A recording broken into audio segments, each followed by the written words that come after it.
빛의 갑옷을 입으십시오 라고 하는 제목으로 말씀드리려고 합니다.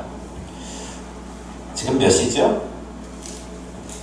11시 24분입니다. 그런데 어떤 분 시계는 11시 27분짜리도 있고 어떤 분은 11시 25분짜리도 있고 그래요. 시계가 여러 개 있으면 요즘 아무리 시간이 정확하다 그래도 때로는 좀 다르기도 하지요. 요즘은 스마트폰에 시계가 딱 표시되니까 모든 사람들이 동일한 시간을 이야기하지만 차고 다니는 시계는 조금씩 오차가 있기 마련입니다. 그렇다고 해도 시간은 시계가 여러 개 있다고 다른 시간을 가르친다고 해서 시간이 다른 게 아니고 동일한 시간이지요. 진리라고 하는 것은 아무리 다른 사람들이 이런 이야기 저런 이야기 하더라도 진리는 변함이 없이 항상 그러한 것을 이야기하고, 그리고 어떤 수적인 것이나 어떤 힘이 있다고 해서 이 진리를 뒤집을 수 있는 것도 아닙니다. 진리는 동정도 찬송도 필요 없이 항상 그 자체로 진리일 뿐인 거예요. 교회는 진리의 기둥과 터라고 성경은 말씀하고 있습니다.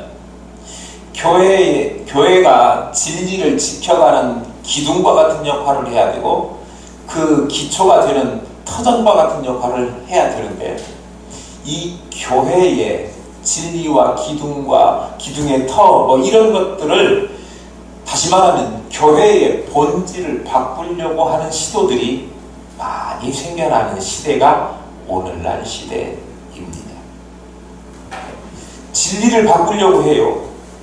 하나님의 창조 질서를 무시하고 윤리적인 그런 생각들도 자기들의 기준에 맞추어서 자기들 생각에 옳은 대로 판단되어지는 대로 그렇게 사람들이 주장하며 세상을 만들어가고 있습니다.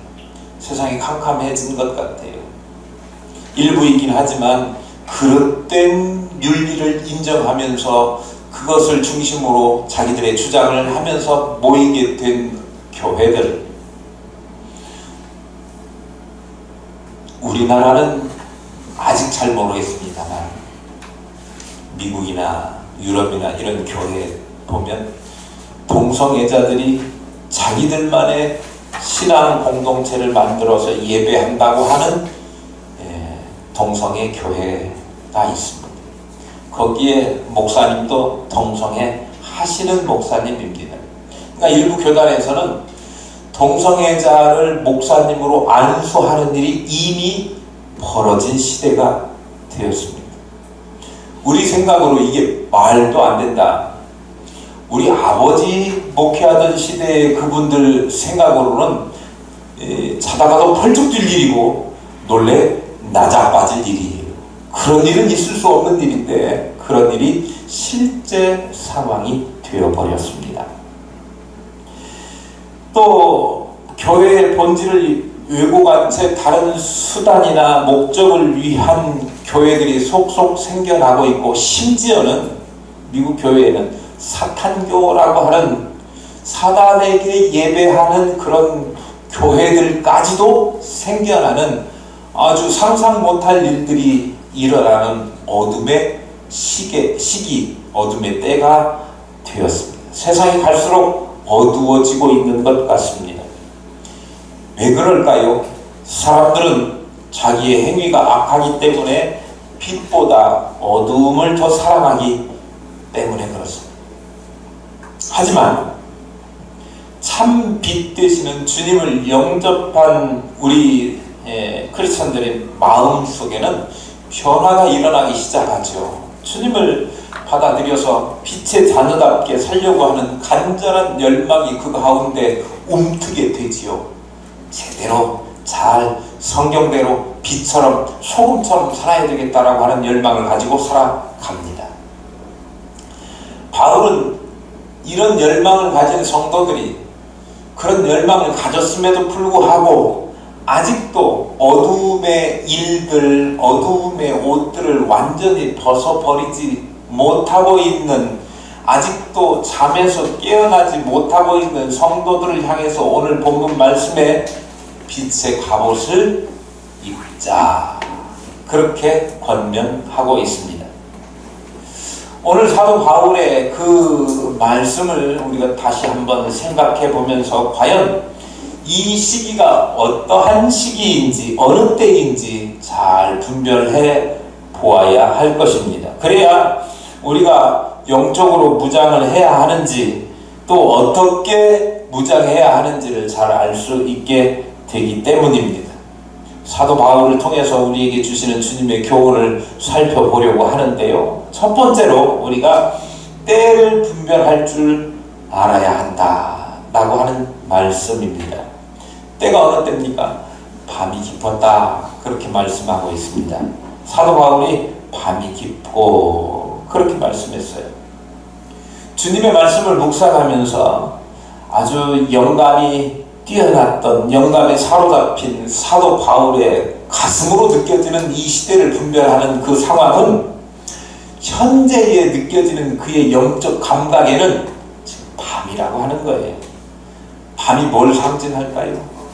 밤은 악한 시대를 이야기합니다. 영적으로 무지한 상태를 일컬어서 밤 같은 시대다, 캄캄하다, 어둡다, 그렇게 이야기하는 거예요. 주님에 대해서는 무지하고 주님에 대해서는 의심하고 의혹을 가지면서도, 그리고 악한 일에 절제하지 못하고 자제하지 못하고 무감각적으로 악한 일들을 자행하고 있는 시대를 가리켜서 밤이라 이야기하는 거예요. 오늘날 시대가 다 그런 시대인 듯 합니다. 밤은 깊고, 그런데 이 밤은 깊고라고 하는 말이 절망적이기만 한 것은 아닙니다. 우리 믿는 사람들에게 이 말씀이 때때로는 반대로 생각하면 밤이 깊으면 어떻게 된다는 거예요? 곧 낮이, 새벽이 오게 될 것이다 라고 하는 짐작을 할 수 있는 거예요.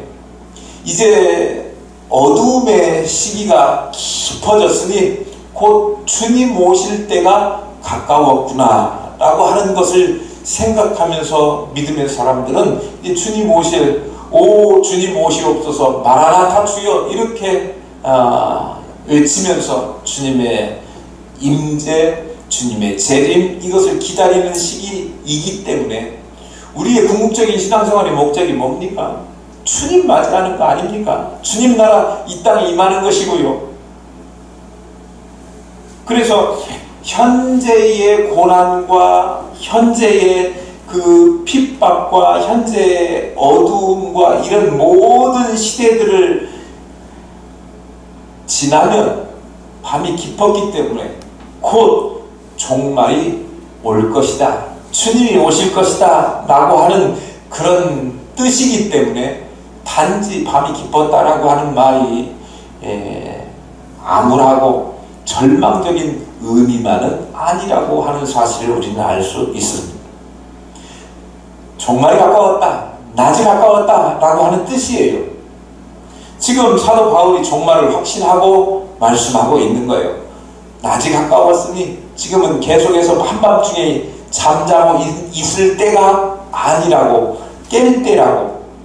아직은 어두운 밤이긴 하지만 죄악의 시대는 종말을 치닫고 있고, 종말을 향해서 치닫고 있고, 이제는 낯이 가까웠다.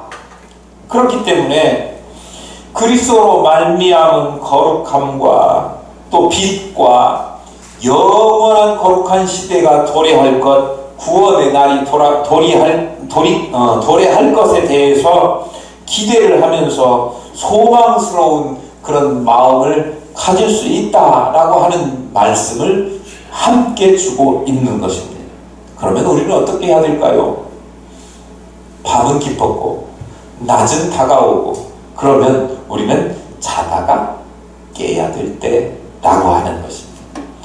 밤이 깊고 낮이 가까웠다라고 하는 시대의 깨우침은 우리를 11절의 경고에 귀를 기울이게 만듭니다. 11절을 한번 같이 보실까요? 또한 너희가 이 시기를 알거니와 자다가 깰 때가 벌써 되었으니 이는 이제 우리의 구원이 처음 믿을 때보다 가까웠음이라. 네. 태어나면 죽을 날이 하루씩 하루 살 때마다 하루씩 다가오는 거죠. 처음 예수를 믿은 날부터 종말을 이제 기다리고 있는 성도가 되었는데 날마다 하루씩 다가와 오고 있는 거예요. 그렇기 때문에 우리는 종말을 준비해야 될, 자다가 깨야 될 때 그 날이 코앞에 다가왔다라고 하는 사실입니다.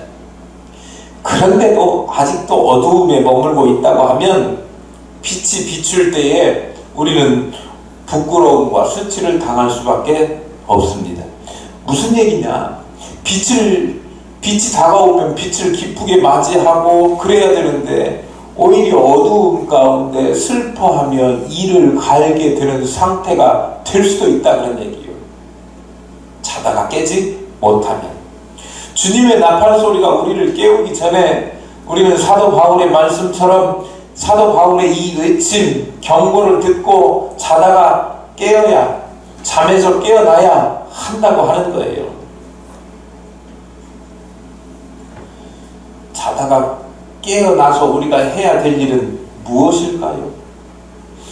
오늘 본문의 12절에 계속해서 말씀하고 있는데 빛이 깊고 밤이 깊고 낮이 가까웠으니 그러므로 우리가 어둠의 일을 벗고 빛의 갑옷을 입자. 밤이 지나가면 잠옷을 벗고 이제 생활 일상복을 입거나 외출복을 입어야 되는 것 아닙니까? 그러니까 낮이 가까웠으니 사도 바울이 말씀하시기를 낮이 가까웠으니 이제는 어두움의 일을 벗으라 그렇게 말씀하고 있습니다. 낮이 되었는데 밤에 입던 파자마를 계속해서 입고 있다고 하면 부끄러운 일이 아닐 수 없습니다. 그렇기 때문에 밤의 옷, 어두움의 일을 벗어버려야 한다라고 하는 말씀이에요. 어두움의 일이 뭡니까?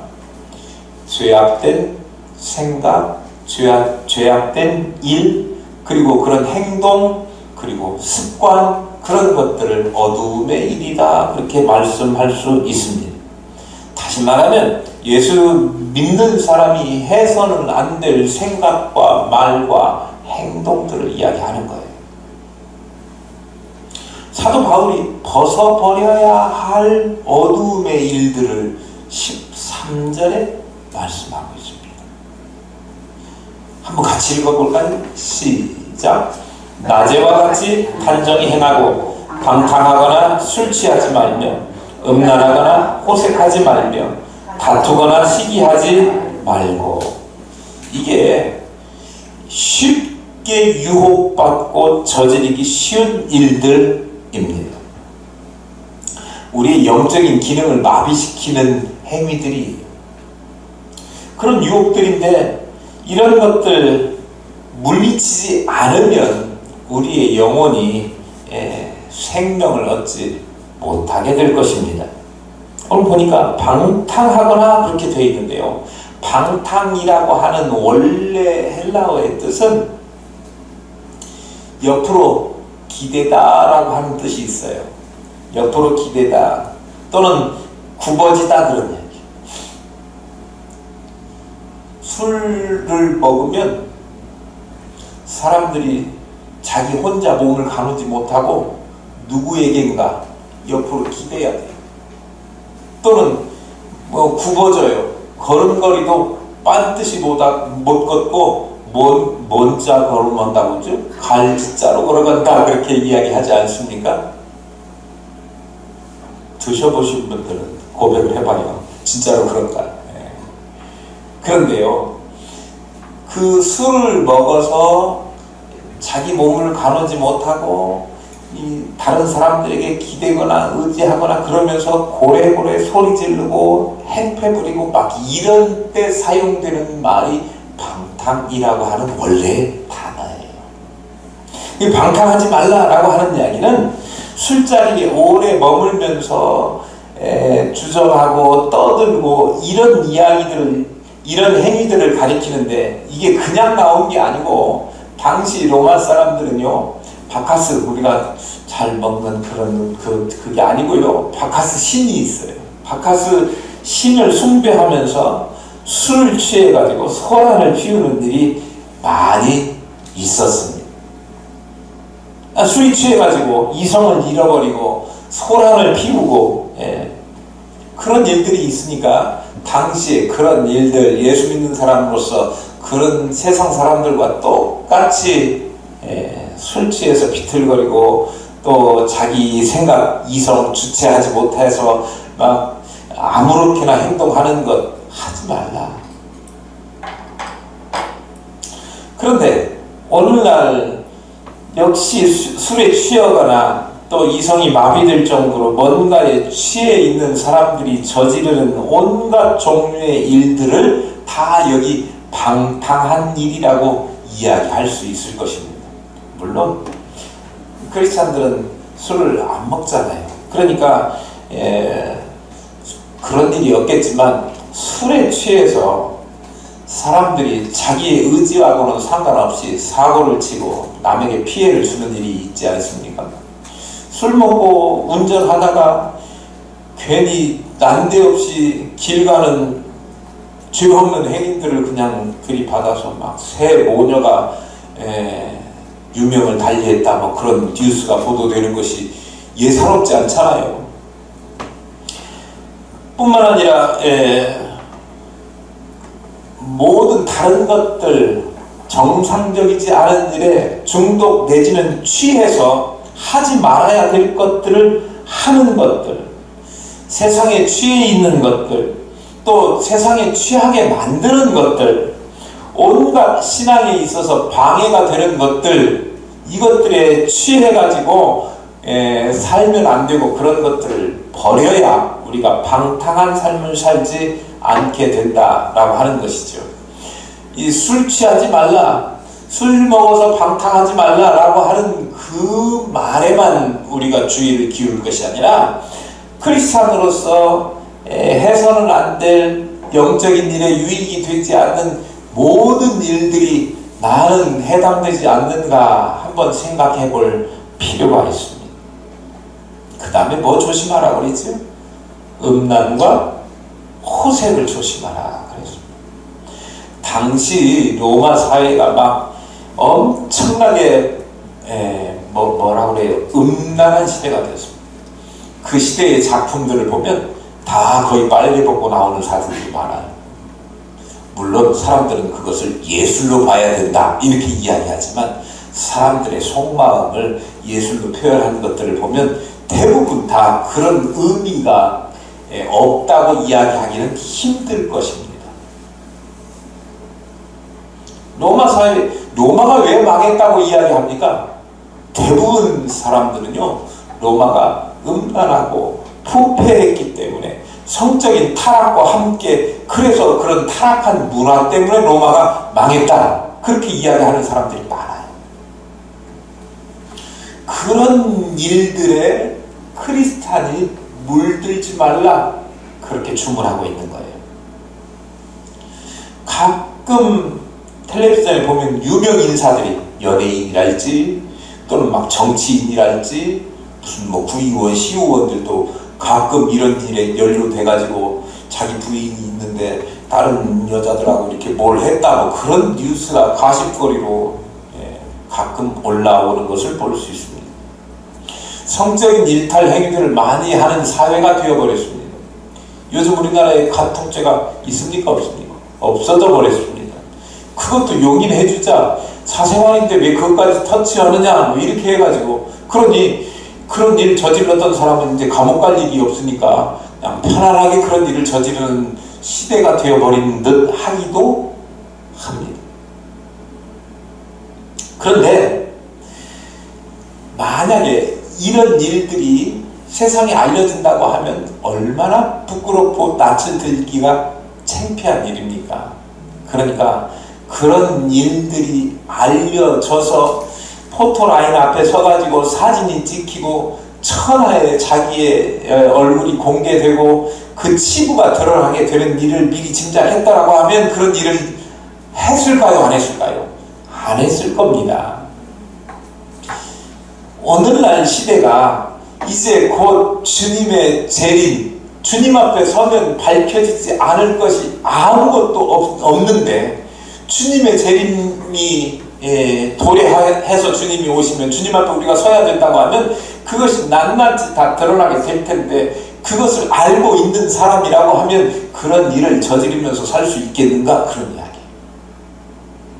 오늘날 때가 밤이 어두웠고 낮이 가까웠으니 우리의 모든 것을 살펴서 깨어서 그런 것들을 어떻게 하라고요? 이제 없애버리고 벗어버려라. 어두움의 것들을 벗어버리라 라고 하는 거예요.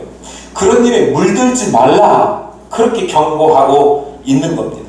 주님께서 도적같이 순식간에 오실 것에 대한 모습을 우리가 인식하고 깨닫고 염두에 두고 산다고 하면 그런 일을 저지르지 못할 것입니다.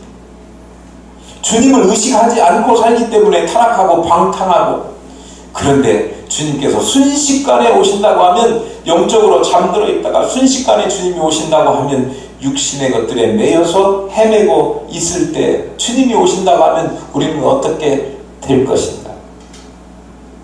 그 다음에 뭐 있었죠? 우리가 하지 말아야 될 거? 다투거나. 옛날 성경에는 그런 이야기 하지 말라고 그랬는데, 옛날 성경 나 때는 뭐 그런 거 하지 말라고. 근데 옛날 성경에, 우리가 전에 보던 성경에는 쟁투, 시기 뭐 이런 표현이 돼 있어요. 쟁투라고 하는 거, 다툼이라고 하는 거, 다른 사람과의 관계에 있어서 논쟁이나 뭐 싸움이나 이런 것들이 외부로 드러나지는 것을 쟁투라고 해요. 거친 외적인 투쟁을 이야기하죠. 그런데 시기는요, 시기는 내적으로 외부로 드러나는 것은 아닌데, 내적으로 상대방을 지독히 미워하거나 질투하거나 남을 비호하는 내면의 불같은 시기심을 가리켜서 시기, 그렇게 이야기하는 거예요.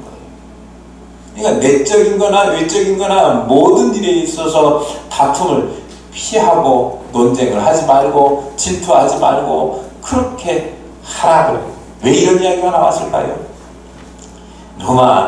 로마 배경으로 하고 있으니까, 로마 시대에 권력 투쟁이 정말 우리나라 조선시대 뭐 이렇게 야당 이렇게 하는 거하고는 비교도 안 될 만큼 심각하게 도를 넘는 지경에 이르렀습니다.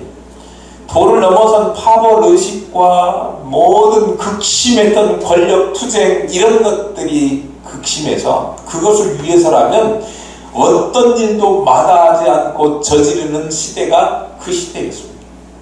우리도 오늘날 권력과 돈과 뭔가 자기에게 유익이 되는 것이라고 하면 상대방이 어떻게 되든 상대방에 대한 배려나 이런 것조차 없고, 상대방을 죽이는 한이 있더라도 내가 살아야 되겠다고 하는 시대가 이미 다 되어버렸거든요. 그런 것들로부터 벗어나는 것이, 예수 그리스도를 영접한 사람이 예수 그리스도를 알지 못하고 영접하지 못하고 여전히 어두움 가운데 있는 사람들하고는 확연하게 구별되어야 한다. 그러니 우리는 어떻게 하라고요? 이제 빛의 옷을, 빛의 갑옷을 입어야 된다. 다르게 살아야 된다. 그렇게 말씀하고 있습니다. 빛의 갑옷을 입어야 그런 삶으로부터 멀어질 수 있습니다. 오히려 그것들로부터 단절하고 올바른 일을 지켜나갈 수 있게 되는 거예요. 14절 말씀 한번 보겠습니다. 오직 주 예수 그리스도로 옷 입고 정욕을 위하여 육신의 일을 도모하지 말라. 그렇게 기록하고 있습니다. 주 예수 그리스도로 옷 입고 그랬는데요, 이거하고 비슷한 말이 금방 방금 전에 읽어보았던 12절에 빛의 갑옷을 입고 라고 하는 말하고 똑같은 말이에요. 그리스도인들은 그리스도로 옷을 입어야 되는 사람들입니다. 옷을 입지 않고 밖으로 나다니는 거, 이거 정말로 창피하고 부끄러운 일입니다. 정상적인 사람이라고 하면 이런 일 하지 못할 거예요. 누구라도 다 정상적인 생각을 가지고 있다고 하면 옷을 단정히 입고 밖으로 나갑니다. 그리스도인이 그리스도로 옷 입는 것은 너무나도 당연한 것입니다. 초창기, 초기, 초대교회 그리스도인들은 그들을 세상 사람들이 그리스도인이라 불러줬습니다. 우리나라도 기독교가 전래되고 저 어렸었던 시절, 막 교회가 성장하고 부흥의 불길이 일어나고 이러던 시절에는 교회 다닌다고 하면 모르는 가게에 들어가서도 외상을 공짜는 아니고 외상을 막 줬습니다. 제가 어느 교회 다녔는데요, 그러면 막 물건을 돈을 안 냈어도 그냥 먼저 가지고 가라고 했단 말이죠. 오늘날 그런 일들을 교회 다닌다고 하면서도 그 신용을 지키고 그랬던 당시의 모습 가운데 교회 다니는 것을 빌미로 자신의 유익을 챙기면서 오히려 그런 쪽으로 잘못 사용했기 때문에 지금은 교회 다닌다고 하는 것이 내가 신용 있는 사람, 믿을 만한 사람입니다라고 하는 그런 동일한 의미를 주지 못하는 시대가 되어버렸어요. 그런데 당시 초기 기독교인들은 그리스도인이라고 불리워지는 그 사실 자체만으로도 그들의 삶의 모습, 삶의 태도, 인격에서 그리스도를 나타내고 그리스도를 보여주는 삶을 살았다, 그런 말씀입니다. 그리스도로 옷 입어야 된다라고 하는 얘기는 우리의 삶의 모습, 태도, 방식, 인격, 말투, 행동, 몸짓, 눈짓 하나까지도 그리스도의 사랑, 그리스도인 것을 드러내는 그런 삶을 살아야 한다. 그게 그리스도인인 거예요. 물론 오늘날 예수 믿는 사람들을 뭐라고 부르죠? 예수쟁이 뭐 그렇게 하기도 하고요. 심지어는 막 비난해가지고 기독교라고 안 하고 기독교 뭐 이렇게 이야기하죠. 제가 감히 입으로 담기가 참 거북스러워서 하는 이야기예요. 그런데 오늘날 예수 믿는 사람, 교회를 열심히 다니고 막 그런 사람들을 예수쟁이 뭐 그렇게 이야기하는데요. 당시에 비웃는 투로 오늘날 사용하는 그런 용어처럼 사용됐던 것이 그리스도인이라고 하는 말이긴 했습니다. 예수 믿는다고 뭐 이런 비꼬는 투로 불리웠어요. 그런데 그 비꼬는 투로 불리워졌던 그 반면에는 그들이 예수 믿기에 일반 세상 사람들이 사는 방식하고는 다르게 손해보면서 자기에게 돌아올 유익을 포기하면서 그리스도를 위해서 그리스도를 드러내는 그런 삶을, 그런 인격으로 갖추어졌던 사람들이 초대의 그리스도인들이었다고 하는 사실의 반증인 거예요.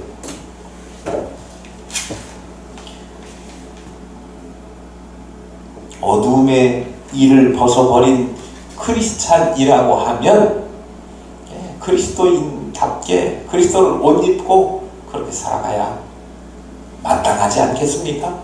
새롭게 시작된 거죠. 지금 이제 화장실을 다 부수고 옛날 거를 다 치웠어요.